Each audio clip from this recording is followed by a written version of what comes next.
Alright guys, parts of polynomial graphs. So looking at our graphs, we're talking about max, min, increase, decrease. Again, your in behavior statements, your zeros, otherwise known as your x-intercepts, also your y-intercepts. Alright, so vocabulary-wise, and all your parts. So we have a graph at the bottom, and then here's our list. Local max and local min is also referred to as relative max and min. And that means local makes maybe more sense, but relative is the word I've seen more often. It's the local, it is the max or min of that location, of that area. So the highest point on a graph in a given area. So it says to do our local max in green. So if we can make my pens work, we'll go with green. So a local min or max. So that means that this is one max, this is a min, this is a max, and then these guys obviously are going to go on forever in the bottom. So maybe negative infinity and positive, and also negative infinity on this side would also be a minimum number because all the numbers below here are also an option. So as far as local max in green, this is a local max. If I was to close in my window to right here, this would be a max point. If I was only looking on the left side of my y-axis, this would be a maximum point. This is also a local max because it's on the right side. So these are all relative maximums because there's no other peaks. If when you did quadratics, maybe you talked about the top of the mountains, the point where the ball reached the highest. Those are your local maximums or absolute maximum, which is the next thing on the list. So our local max, we have 1, 2, 3 and a half, so negative 3.5, 2. And then we have 1, 2, 3, 1, 2, 3, so 3, 3. Those are both relative. Now, that's like me calling you a student, or local max, I'm sorry. Me calling you a student versus me calling you by your name. So absolute maximum is literally the highest point the graph will ever touch. There may or may not be one, but it will never, at no point, arrows, nothing can go above that point. So an absolute max is the highest point on the entire domain of the function, in the entire domain. So looking left to right, it is absolutely the highest point. Well, this is pretty high, but this guy got higher. So this is our absolute max. So our absolute max is going to be that 3, 3. Now talking about minimums. So local minimum, this is definitely a minimum in this area. Negative infinity would be a minimum for this side, and negative infinity would be a minimum on this side.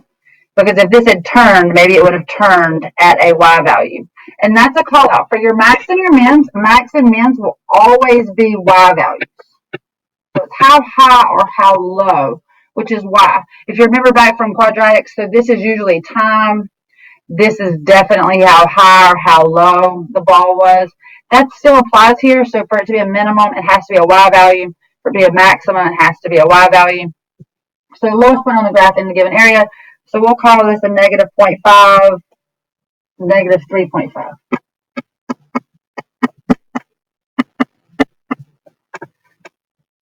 And then for the lowest point on the entire domain of the function, it doesn't have a lowest point. Because of these arrows, that means it's going to go on forever. So it's going to always, there's going to be lots of numbers that are continuously going to get smaller beyond the scope of our brains, a piece of paper, or even the planet for that matter, because of those arrows. Infinity means we can never touch it. It's never going to go on. So there is not an absolute min at this point because these guys are going to go on forever and ever and ever. So x-intercepts, so we're going to do those in black. So of course we're looking at when it crosses the x-axis, which is this one. So that's 1, 2, 3, 4, negative 5. This is an x-axis, so that's a negative 2, positive 1, and positive 5. So these are our x-intercepts. So we could list them. So I'm going to refer out here. If we list them, we use our squiggles and list them. If it asks for them as coordinates, then it's negative 5, 0, negative 2, 0, 1, 0, and 5, 0.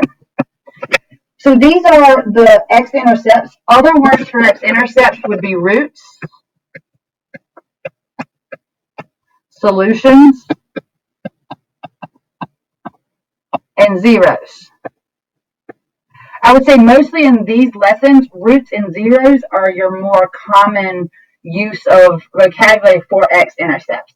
But so the root, solution, zeros, and x-intercepts would be -5, -2, a +1, and a +5. Now our y-intercept is where it's going to touch the y-axis. It's right here at -3.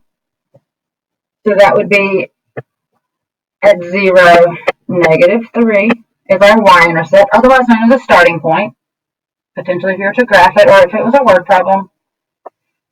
Okay, intervals of increase and decrease. I cannot reiterate enough. Intervals of increase and decrease are x values only. X values only. X values only. We are setting up many domains. So a domain, again, is from left to right along the x-axis. So x values. So an interval in which the y values are increasing, intervals in which the y values are decreasing. So the intervals of decrease, that is a typo. It's going to be y values. So between these x values, the y values are either going to be going up or going to be going down, depending on if we're doing increase or decrease. So again, this is a typo, and that should say y values. But our answers are always x values, because the question is, for what input is the output going up or down, depending. So if I'm doing intervals of increase, that means it's going up here, increase, and it's going up here. Now, this started at -infinity, and it went up until that turn point. So the x value of that local max, which we called -3.5. So from -infinity to -3.5, it's increasing. Hard to read. So from I'm going to put it down here. Increase -infinity to -3.5. Because again, we're looking from here to infinity, this side, -infinity, going way over here on our graph, because this is from -infinity to -3.5, and then it turned, and this becomes a decrease. Then it was increasing again from here to here. So we call this -0.5, I think, right? Yep, -0.5 here, all the way to our +3. It's increasing. So -0.5 to +3, it's increasing. Then decreasing, they want us to do it red. So decrease, so it increased, it turned, it decreased from here to here, increase, it turned, it decreased from here to here. And remember, going to the right forever, this is +infinity. So then, so for our decrease, so as my x values are increasing, the y values are going down. It's going to start here at this x value, which we called -3.5. So -3.5. And it's going to go until -0.5.